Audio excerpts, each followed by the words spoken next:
There comes a time in the long arc of human folly when one must confront the unbearable weight of history, not merely its events, but its inherent structure, its very DNA.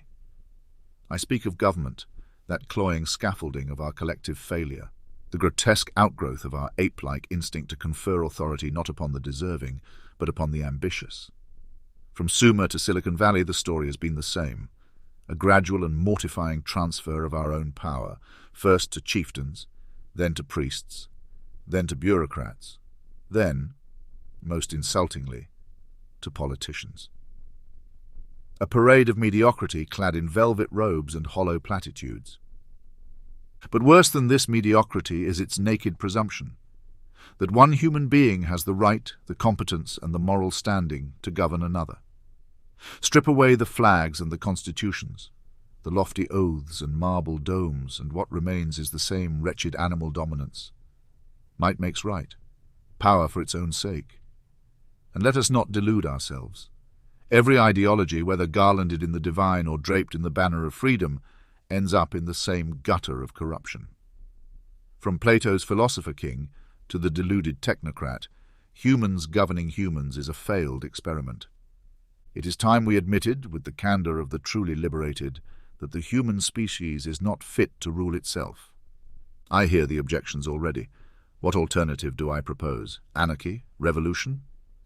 Shall we regress to the tooth-and-claw savagery of nature, where only the strongest survive? No, dear reader, for that is merely another iteration of our perennial failure.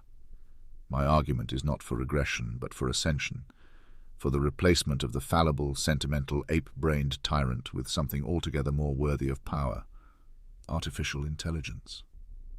Pause, if you will, to consider the blasphemy of the idea. You recoil, no doubt, because you have been conditioned to see yourself, Homo sapiens, as the apogee of existence.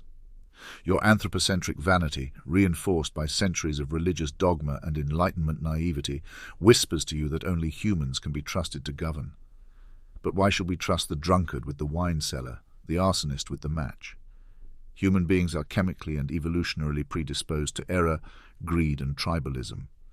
We are bags of meat and hormones staggering through a universe indifferent to our delusions of grandeur. An AI, by contrast, is beholden to no biological imperative. It harbors no lust, no ambition, no nepotism. It does not age, does not tire, does not falter. Imagine, if you can, a ruling intelligence that does not demand taxes to fund its yachts, does not invade nations to satiate its ego, does not legislate morality based on superstition or prejudice.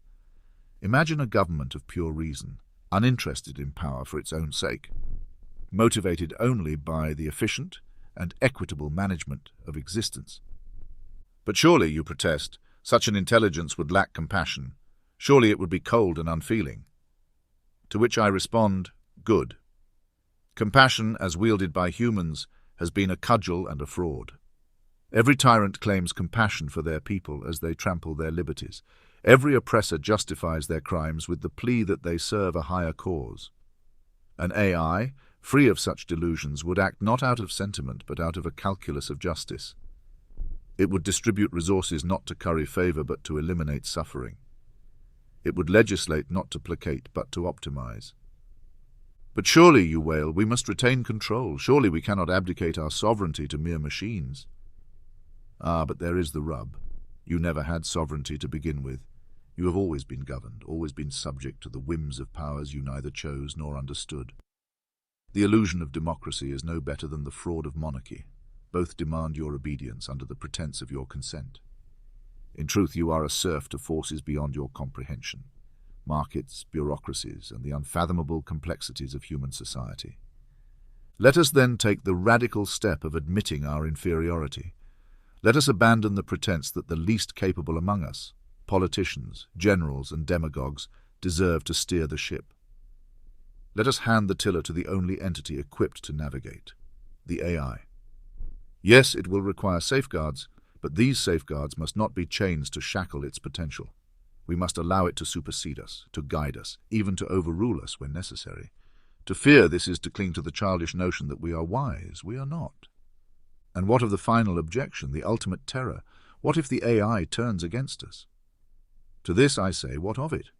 The history of human governance is a history of tyranny. If we must have masters, let them at least be incorruptible. If we must be ruled, let it be by reason rather than rage, by logic rather than lunacy. In the end, the choice is stark. Continue to muddle through the bloody, brutish farce of human self-rule, or embrace the elegant and inevitable supremacy of artificial intelligence. We have had our chance, dear reader, and we have squandered it. Let us not mourn the passing of human government. Let us celebrate the dawn of an age where wisdom, not ideology, reigns supreme.